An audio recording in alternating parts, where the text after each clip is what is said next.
بسم اللہ الرحمن الرحیم۔ سب سے پہلے اس کائنات کا مالک کا شکریہ جس نے ہمیں لکھنے اور پڑھنے کی جو صلاحیت ہے وہ ہمیں عطا کی، ہم میں پیدا کی، اور جب ہم کسی چیز کو اس کی نعمت سمجھتے ہیں تو یقینی طور کے اوپر اس چیز کے حق کی ادائیگی ہمارے اوپر واجب ہو جاتی ہے۔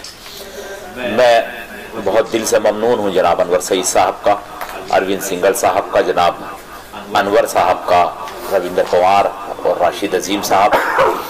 دیکھیے، میرا نجی طور کے اوپر یہ ماننا ہے کہ دنیا میں سب چیزیں بند ہو جائیں مگر سمواد بند نہیں ہونا چاہیے۔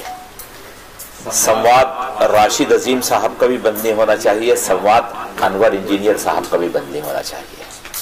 اور میں یہ بھی مانتا ہوں کہ 1 کلو دودھ کے اندر سے 100-150 گرام جو ہے وہ گھی نکلتا ہے، تو راشد عظیم صاحب کے 1 کلو گھی میں سے بھی انور جو ہے انجینئر 100-150 گرام گھی نکال لیں، اور انور انجینئر صاحب کی گفتگو میں سے بھی وہ 50-60 گرام گھی یا 100 گرام گھی نکال لیں۔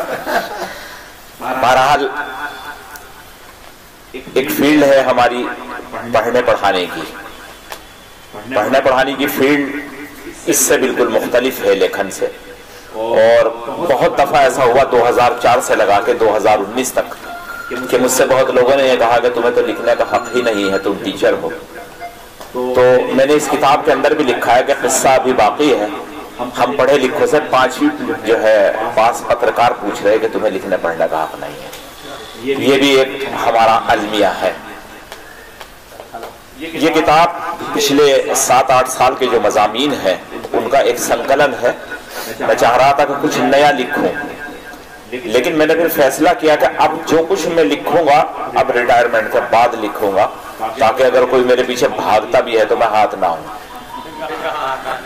یہ بالکل طے ہے، 2024 میں میرا ریٹائرمنٹ ہے، 2022 میں میں لیکھن کی ایک کتاب شروع کروں گا، تاریخ دیوبند، جس کو اتنا مست کر دیا گیا ہے، اتنا کالا، اتنا سیاہ اور اتنا بدترین کر دیا گیا ہے کہ اس کے اندر بے حد سدھار کی ضرورت ہے، اور میں اس کی اپنی تیاری میں لگا ہوا ہوں۔ 2024 میں اس طرف ریٹائرمنٹ ہوگا اور اس طرف جو ہے رویندر بھائی کے ہاتھوں اس کا اجرا ہوگا اور اس کا وموچن ہوگا، انور سعید بھی ہوں گے اور سب لوگ ہوں گے۔ دیکھیے، کڑوے بول، میٹھے بول، جیسے بھی بول ہیں، سادہ بول یا نمکین بول، کھٹے بول، جو بھی کچھ ہے، یہ ہمیشہ دل سے نکلتا ہے۔ ان کا تعلق دل سے ہوتا ہے، ان کا تعلق کبھی زبان سے ہو ہی نہیں سکتا، ان کا تعلق انوبھو سے ہوتا ہے۔ ایک ہمیشہ کا اصول ہے، آپ جس کو جو دے رہے ہیں کچھ واپس چاہتے ہیں، جب واپس نہیں مل آتا تو تلخی پیدا ہوتی ہے، کڑواہٹ پیدا ہوتی ہے۔ میں سب سے زیادہ افسوس اس بات کا کرتا ہوں کہ جب اخبارات کم تھے، جب کتاب کے لکھنے والے کم تھے، جب شاعر کم تھے، جب مجلسیں کم تھیں، جب کبھی سمیلن نہیں ہوا کرتے تھے، جب آل انڈیا مشاعرہ سال میں 1 بار دیوبند کے اندر ہوا کرتا تھا، آپ یقین جاننا ہمارے درمیان میں ایسے لوگ موجود تھے، میں نام بھی بتا سکتا ہوں، یہ غازی بیٹھے، ان کے بھائی ایک شاہد تھے، مرحوم ہو گئے بیچارے، انتقال ہو گیا، وہ دیوبند مشاعرے کے لیے کپڑے سلوایا کرتا تھا، نیا جوڑا سلوایا کرتا تھا وہ دیوبند مشاعرے کے لیے، اور سال بھر میں مشاعرے والے دن وہ ہماری دعوت کیا کرتا تھا۔ حلوہ پراٹھا ہمارا اس دن کا شاہد کے ذمہ ہوا کرتا تھا، اور پورے 364 دن شاہد ہمارے ذمہ ہوا کرتا تھا۔ لیکن کہنے کا مقصد میرا یہ ہے کہ آج 20 اخبار اردو کے آ رہے، 20-25 اخبار ہندی کے آ رہے، مسلسل نشستیں ہو رہی، مسلسل کبھی سمیلن ہو رہے، نہ سچ نکل کر آ رہا، نہ اچھا شعر نکل کر آ رہا، نہ اچھی کویتا نکل کے آ رہی۔ اس کی کیا وجہ ہے؟ دانش عامری نے 20 سال پہلے ایک شعر کہا تھا کہ وہ اردو کا مسافر ہے، یہی پہچان ہے اس کی، جدھر سے بھی گزرتا ہے سلیقہ چھوڑ جاتا ہے۔ یہ دبئی میں پڑھا گیا، یہ قطر میں پڑھا گیا، یہ پاکستان میں پڑھا گیا، یہ بحرین میں پڑھا گیا، یہ امریکہ اور انگلینڈ میں پڑھا گیا۔ آپ یقین جاننا کہ اردو تنظیموں نے اپنے بینروں کے اوپر اس شعر کو لکھا، اور اس کے بعد یہ اس طریقے کا زندہ شعر دیوبند سے نکل کر نہیں آیا۔ مجھے تھوڑا سا اس کی تکلیف ہوتی ہے۔ دوسری تکلیف یہ ہوتی ہے کہ سماج کے اندر اتنے پڑھے لکھے لوگ ہیں کہ ہم ایسا کیسے سوچ لیتے ہیں کہ ہمارا जो सांसद है, विधायक है या नगर पालिका का चेयरमैन है वो 5वीं या चौथी पास हो, और फिर हम उसे एक जात और बिरादरी के नाम पर और एक समूह और एक भीड़ के नाम पर उसे चिन्ह के ऊपर अपने सवार कर लेते हैं, और उसके बाद हम 5 साल तक रोना रोते हैं। मैं अभी एक रोज यहाँ से स्कूल से जा रहा था, सड़क पर पानी भर रहा था, एक साहब मुझसे कहने लगे भाई बड़ा ही नालायक चेयरमैन है। मैंने कहा भाई आपको लगता होगा, मुझे तो बहुत काबिल लगे। कहने क्यों? मैंने कहा जब चुना था जब सोचते चलो पानी में को मैं भी चल रहा। तो हमें इंतखाब का जो हमारा एक मयार था, चुनने का जो एक हमारा मयार है, उसके अंदर जो गिरावट आई है उसके अंदर सुधार की जरूरत है। गलतियां हमसे भी होती हैं, बहुत गलत चीजों का हम भी अपने तौर के ऊपर इस्तेमाल करते हैं।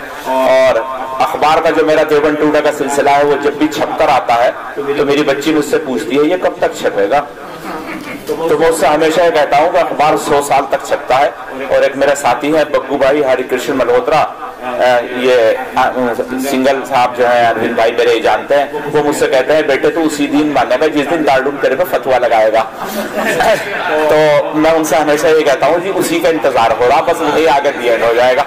बहरहाल असल मामला ये है कि किताब को आप पढ़िएगा, कुछ पुराने मज़ामीन है, कुछ नया लिखने की कोशिश की गई है चारों तरफ। और कड़वे बोल की बस हकीकत यह है कि मैंने इसमें अपने डिपार्टमेंट को नहीं बख्शा। इस पे अर्शी भाई बड़ा नाराज होते हैं कि यार तुम शिक्षा पे भी लिख दो, तुम अध्यापकों पे भी लिख दो, तुम अध्यापिकाओं पे भी लिख दो, तुम बीओ पे भी लिख दो, तुम शिक्षा के ऊपर लिख देते हो, तुम स्कूलों के ऊपर लिख देते हो। तो मैं हमेशा इनसे मेरी यही बहस होती है। मैंने कहा भाई ये चीजें हैं, आनी चाहिए समाज के सामने। हमारी जो चीजें सामने हैं, हमारे अच्छी चीज भी आनी चाहिए, बुरी चीज भी हमारी मंजर आम पर आनी चाहिए। और जब बुरी चीज मंजर आम पर आती है तो हो सकता है किसी की नजर पड़े, उस खामी को दूर करे। बहरहाल ये तकरीब बहुत मुख्तसर मैंने जो है अब आज रखी थी 20-25 लोगों की, और उसकी बुनियादी वजह यह थी कि मैं कहीं बाहर न रख के इसे घर पर रखना चाह रहा था कि घर में भी रौनक हो, घर में भी मेहमान आए, उससे बरकत होती है। खुदा के कुदरत है मेहमान का आना और उनकी जो है मेहमान नवाजी करना। इसलिए मैं आप सभी का बहुत दिल से शुक्रगुजार हूँ। और अनवर भाई से मैं ये पक्का वादा ले लूं, जो इन्होंने वादा किया है उस पर मोहर लगा देंगे तो कुछ ज्यादा अच्छा हो जाएगा। हाँ, क्योंकि भाई अब ये हमारे साथी थे, अब लीडर हो गए, तो अंदाजा हो जाना चाहिए कड़वे बोल इधर को ना मुड़े यार, इधर उधर ही कर रहे। हाँ, नहीं नहीं नहीं, बहरहाल ये हमारे लिए बहुत खुशी की बात है। और देखिए सादा दिली और सच्चाई, उससे आप कभी मुंह नहीं मोड़ सकते।